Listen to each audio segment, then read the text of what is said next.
Zodiak Aries, pencarian soulmate. Prosesnya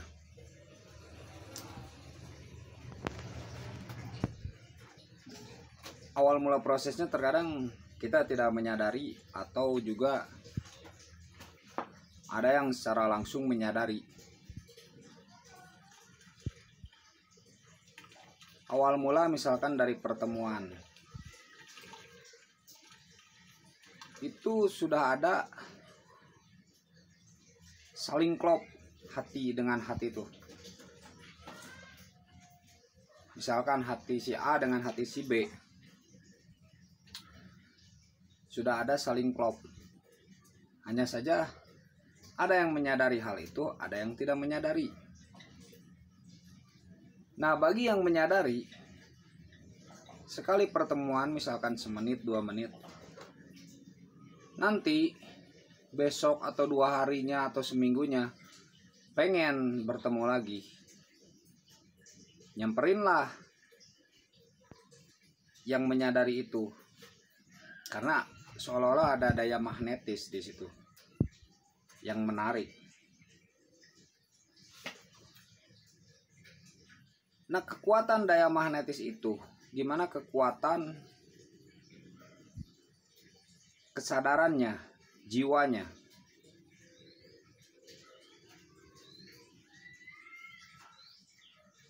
Yang menyadari akan nyamperin ke si B misalkan yang kurang atau tidak menyadari.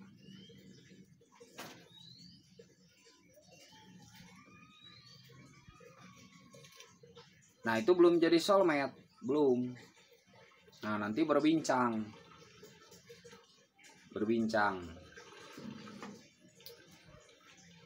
Pertemuan kedua begitu juga. Semenit, 2 menit pertemuan atau sejam. Kadang belum langsung cerita tentang keadaan jiwanya. Hanya ada sesuatu saja yang mengganjal di pikiran atau di jiwanya. Serasa gimana lah. Ada yang terkadang pengen langsung curhat gitu saja banyak, seolah-olah mempercayakan dirinya tuh kepada si dia, misalkan si B. Itu belum dirasa sebagai soulmate-nya, belum.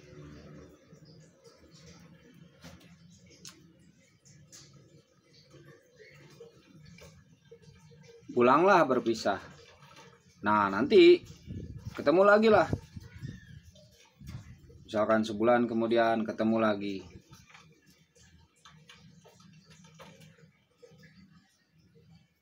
Sampai akhirnya di sini ada saling berkaca. Misalkan bermain bareng ya, keluar bareng. Nanti ada saling berkaca. Berkaca diri maksudnya, bukan berkaca wajah, berkaca diri. Untuk sebagian mungkin ada pertanyaan, saya tuh serasa seperti sama kayak dia, atau kok kayak saya sih? Nah, kadang gitu, mungkin begitu.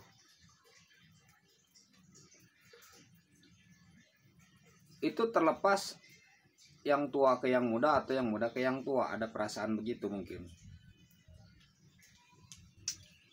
Itu mulai nanti ada proses berkaca. Nanti di situ sudah ada proses berkaca di situ. Secara tiba-tiba, karena kita tertarik ya, secara umum nih, tertarik bukan khusus ya.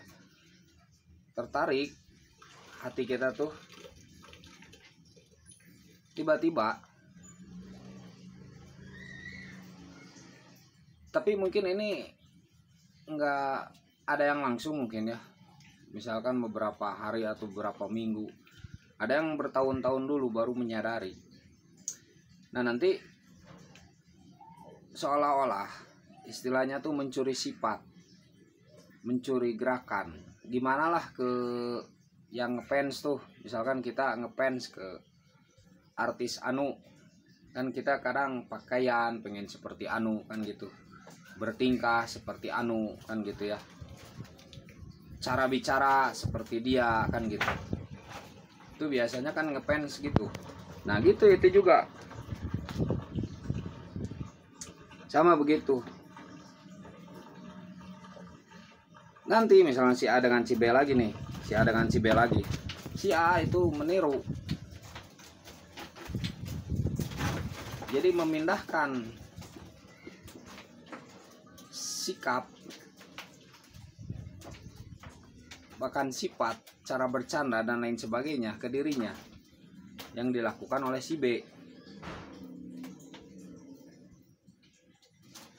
Nah ini bisa keduanya saling ya, bisa keduanya, si B mencuri sifat si A, istilahnya mencuri sifat ya, si A mengambil sifat si B, mengambil aja, si A mengambil sifat si B, atau bisa sebelah pihak, si A saja yang mengambil sifat si B gitu.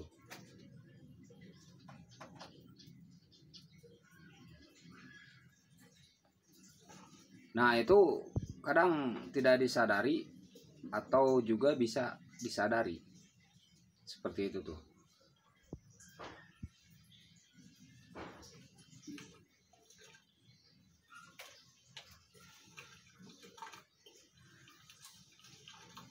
Nah itu jika bertemu kemudian berkawan ya,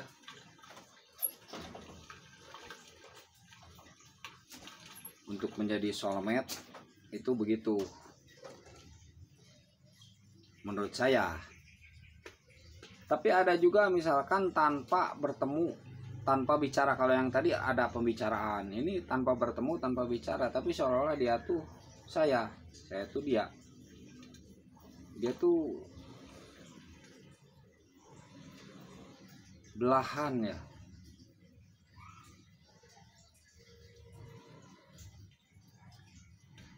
Dia tuh adalah bagian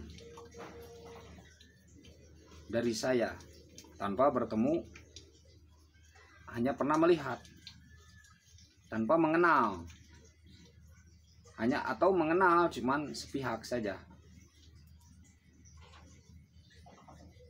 Nah ini mungkin dunianya dunia batin ya, dunia perasaan, hanya untuk diwujudkanlah dengan kata-kata yang lain begitu. Hanya dunianya itu dunia batin yang tidak terlihat, hanya kita merasakan begitu. Dan ini sebenarnya banyak, hanya ya itu masalahnya, ada yang menyadari, ada yang tidak disadari, ada yang menyadarinya, dan ada yang tidak mau menyadarinya.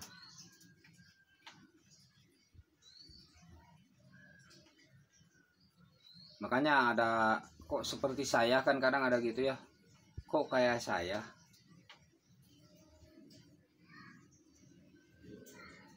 kok gini, kok gitu, kok sama banget dengan saya. Nah kadang gitu ya, sekedar sedikit saja perjalanan soulmate.